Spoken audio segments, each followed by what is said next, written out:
Welcome back to the program. So Jeff Carrera's show is also on as well. So we're going to have two segments for tonight. And yes, I figured out how to take the commercials out for all of you as well. But I want to talk in this one about this Cole Thomas Allen. Now, this kid may have pulled the trigger, but he's not solely responsible for what he did.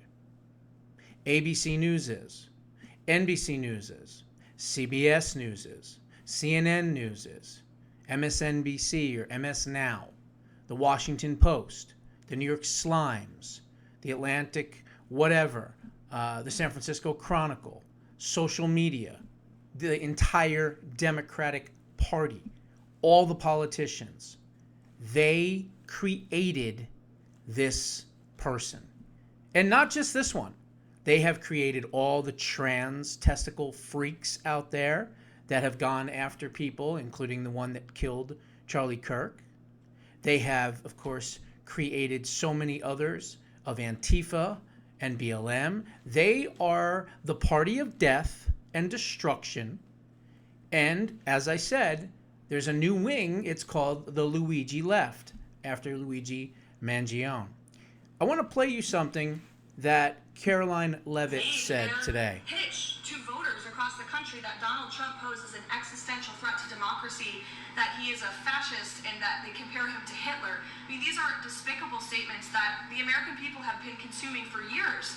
And so many mentally perturbed individuals are led to believe these words are truth and then are inspired to act on it. I have a whole host of examples that we can share with you after. It is pages and pages of major Democrat Party elected officials saying, such as Rep. Hakeem Jeffries, just this month, said, "We are in an era of maximum warfare everywhere all the time." Governor Josh Shapiro said heads need to roll within the administration. Senator Alex Padilla said people are, quote, dying because of fear and terror caused by the Trump administration. Senator Elizabeth Warren, President Trump is making the country look like a, quote, fascist state. Senator Adam Schiff saying President Trump using a dictator playbook. Senator Ed Markey calling President Trump a dictator, saying that this administration's actions are authoritarianism on steroids. Governor J.B. Pritzker, never before in my life have I called for mass protest disruptions. These Republicans cannot know a moment of peace. You have Rep. Presley saying, "We'll see you in the streets." Rep. Monica McIver, a Democrat representative on Capitol Hill, "We will not take this shit from Donald Trump. He thinks he's a dictator. We are at war." These are Democrat elected officials calling for war against the President of the United States and his supporters. I could go on and on, but again, when you have people in positions of power that are saying things like this every single day for years, you are inspiring violence by people who are already mentally ill. Fascist, dictator, Nazi, Hitler. Like I said with Dan last night, we need a Truth in Media Act. And we needed it years ago. We needed it many years ago. But these people need to be held accountable for the things that they are saying. This is not about freedom of speech. I obviously am a free speech absolutist. I always will be. I always have been. But I am not for free propaganda that leads to violence. I believe in defamation. I believe in libel. And these people need to be held accountable. And for the ones that continue to do it, you are not supposed to be able to have this privilege, this right. And again, it is a privilege, not a right, but it is a right once you've gotten that privilege to be able to report the truth and the news to the American people. And until that changes, there's going to be more Cole Allens. There's going to be so many more attempts on this president's life. What I'm going to do right now is I'm going to point out and I'm going to read the manifesto to all of you right now, and I'm going to point out some things about it that show my point, okay? Hello, everybody. So I may have given a lot of people a surprise today. Let me start off by apologizing to everyone who trusted me that I abused. I apologize to my parents for saying that I had an interview without specifying it was for, quote, most wanted.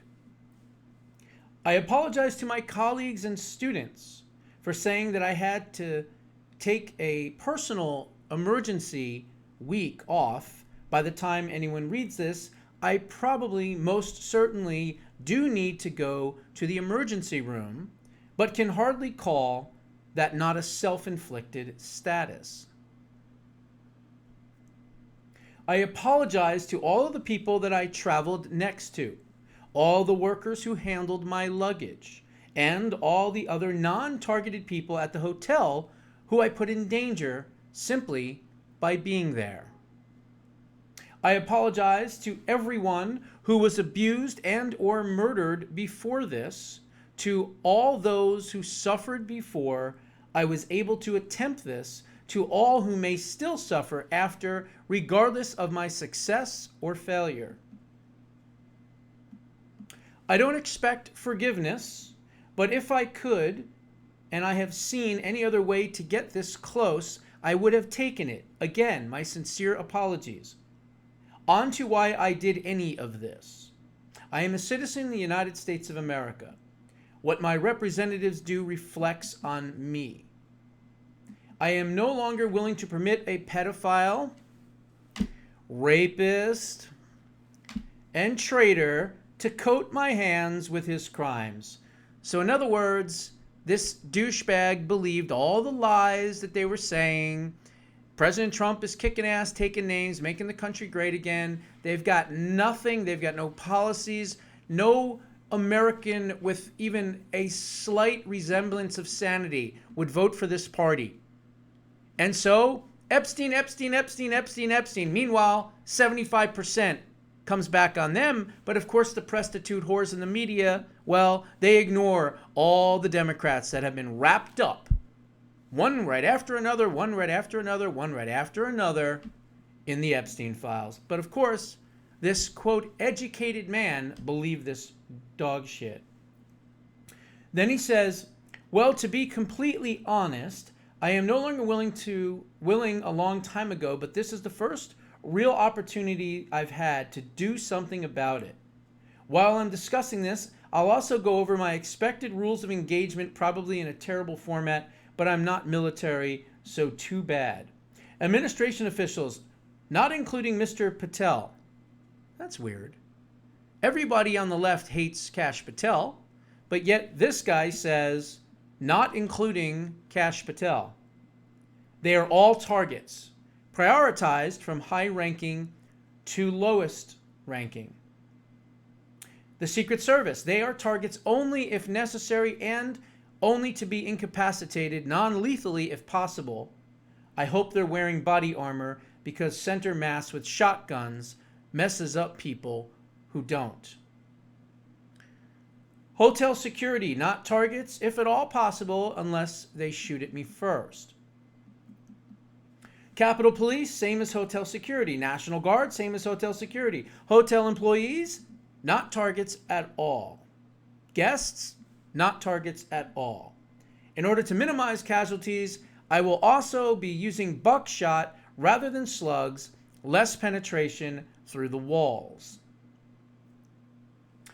I would still go through most everyone here to get to my targets if it were absolutely necessary, on the basis that most people chose to attend a speech by, again, a pedophile, rapist, traitor, and are thus complicit, but I really hope it doesn't come to that. And then he says, rebuttals to objections. Objection number one. What is this guy? I mean, would he watch LA Law? I mean, this is so stupid. As a Christian, oh, now you're a Christian, right. So you're a Christian, you believe in murdering people indiscriminately, but yet, of course, you clutching your pearls, you're a Christian. Give me a break. You should turn the other cheek. Turn the other cheek, this is his rebuttal, is for when you yourself are oppressed. Really? Let's see, how oppressed was this dipshit? Half black, half white, minority, Caltech, master's degree, every fucking opportunity you could ever imagine, given to him by his parents, came from a good household. Where's the oppression, dipshit?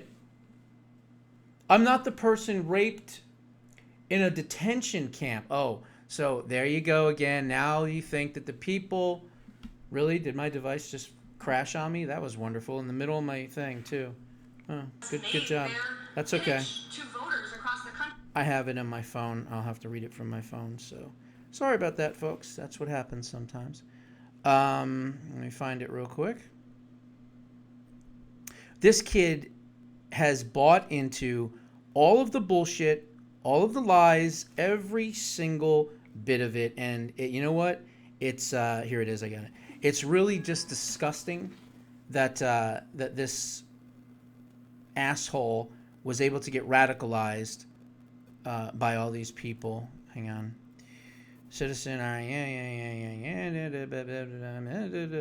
okay, here we go. Okay, rebuttals, yeah. Here it is. Turning the other cheek for yourself as oppressed. I'm not the person raped in a detention camp. I'm not the fisherman executed without trial. So now, of course, you know, the drug boats and Pete Hegseth, right? I'm not the fisherman. I'm not a school kid blown up or a child starved or a teenage girl abused by the many criminals in this administration. What does even that mean, honestly? School kids being blown up? Sounds like Islamic terrorists, if you ask me. Turning the other cheek when someone else is oppressed is not Christian behavior. It is complicity in the oppressor's crimes. What a douchebag. Objection number 2. This is not a convenient time for you to do this.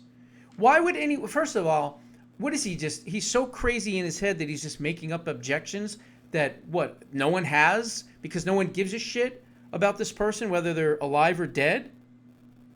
This is not a convenient time. Rebuttal. I need whoever thinks this way to take a couple of minutes and realize that the world isn't about them. Do you think that when I see someone raped or murdered or abused, I should walk on by because it would be, quote, inconvenient for people who aren't the victims? This was the best timing and chance of success I could come up with. Well, thank God this dipshit was an actual dipshit, because it could have been a lot worse. Objection number 3. You didn't get them all. Rebuttal. Got to start somewhere. Objection number 4. As a half black, half white, of course, victimization, right? Half white person, you shouldn't be the one doing this. Rebuttal. I don't see anyone else picking up the slack. Objection number 5. Yield unto Caesar what is Caesar's. Rebuttal. The United States of America are ruled by the law, not by any one or several people. Insofar as representatives and judges do not follow the law, no one is required to yield them anything so unlawfully ordered. I would also like to extend my appreciation to a great many people, since I will not be likely to be able to talk with them again unless the Secret Service is astoundingly incompetent. Thank you to my family, both personal and church, for your love over these 31 years. Thank you to my friends for your companionship over many years. Thank you to my colleagues over many jobs for your positivity and professionalism. Thank you to my students for your enthusiasm and love of learning. Thank you to the many acquaintances I've met in person and online for short interactions and long-term relationships, for your perspectives and inspiration. Thank you all for everything. Sincerely, Cold Force, Friendly Federal Assassin Allen. P.S. Now that all the sappy stuff is done, what the hell is the Secret Service doing? Sorry, gonna rant a bit here and drop a formal tone. Like I expected, security cameras at every bend, bugged hotel rooms, armed agents every 10 feet, metal detectors out the wazoo. What I got, who knows? Maybe they're pranking me, is nothing. No damn security, not in transport, not at the hotel, not at the event. Well, he's right about something. Like this one thing that I'm immediately noticed walking into hotels, the sense of arrogance. I walk in with multiple weapons and not a single person there considers the possibility that I could be a threat. The security at the event is all outside, focused on protesters and current arrivals because apparently no one thought about what happens if someone checks in the day before.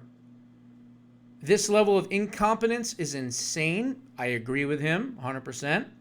And I very sincerely hope it's corrected by the time this country gets an actual competent leader again.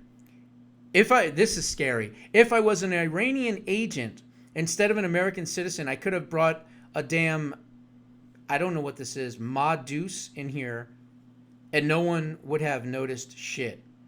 Actually insane. Oh, and if anyone is curious how doing something like this feels, it's awful. I want to throw up. I want to cry for all the things I wanted to do and never will be able to do. For all the people whose trust this betrays, I experience rage thinking about everything this administration has done. Well, where do you think that rage was born? It was born from the media, social media, from the entire Democratic Party. And then it says, can't really recommend it. Stay in school, kids. And I think that's it. So this dipshit, look, here's the thing that I want to say, wrapping up this segment. This was a kid that knew what he was doing. This wasn't just some crazy person that just did this on a fluke. This was cold. This was calculated. This was methodically planned, but thankfully scatterbrained enough because he's not military, because he doesn't know what the hell he's doing, thank God. And he wasn't to be successful, thank God, as well. But he says, I don't want to hurt hotel staff.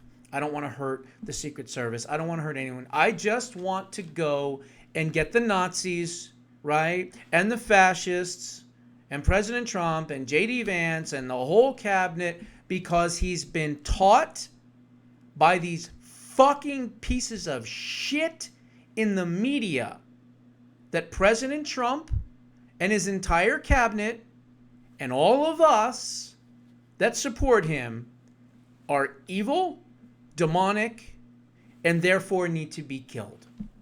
And this brings me back to 17, 18, when I said and looked everybody in the eye, and I did it numerous times, and I said, the Democratic Party is a terrorist organization. They thrive on death, despair, control, destruction, and they don't care about their fellow humans, their fellow Americans. They don't want to beat us in the arena of ideas. They don't think that we deserve to even live. And clearly they're fine with killing us, as close to 30% in a recent poll of people under 30 literally said that killing Republicans and political adversaries is better than negotiating with them or voting them out of office. What did Tyler Robinson said about Charlie Kirk? Well, some people, you can't debate the hate. You have to remove it. These people are evil. They are evil. And we better wake up and realize if, God forbid, we lose the midterm elections, they're going to increase these attacks against President Trump and the cabinet and everyone else. Because think about it. Their goal then would be to eliminate Trump, eliminate JD. Hakeem Jeffries is now third in line as the Speaker of the House. And guess what? He's now president. That is how fucking serious these midterms are. That is what is on the line. And that is why we have to get everybody motivated to vote in the largest numbers possible. 2024 was a reprieve from God. God gave us another chance. And we've got to wake up and realize that chance is going away quickly, if we don't go out and support the president and Republicans down ticket. And one more thing. To Jimmy Kimmel, you piece of shit. What did you know? Why would you have said you have the glow of an expectant widow, you sick fuck? What did you know? What did you know before all of this? What did the entire Democratic Party know before all of this? There's reports that guns were stashed away at the hotel. Why was the security so laxed? Again, I think this was intentional. And who's funding him? Who's funding this wide awoke bullshit new group that we're hearing about? None of this is all by himself. Somebody paid him, somebody supported him, somebody funded him, okay? But all the things that he wrote about, all of those things, those were learned psychosis from the Democrat Party and from all of the media. And that shit needs to stop. Those are my thoughts. What are yours? Put them down in the comments below. See you in the next one.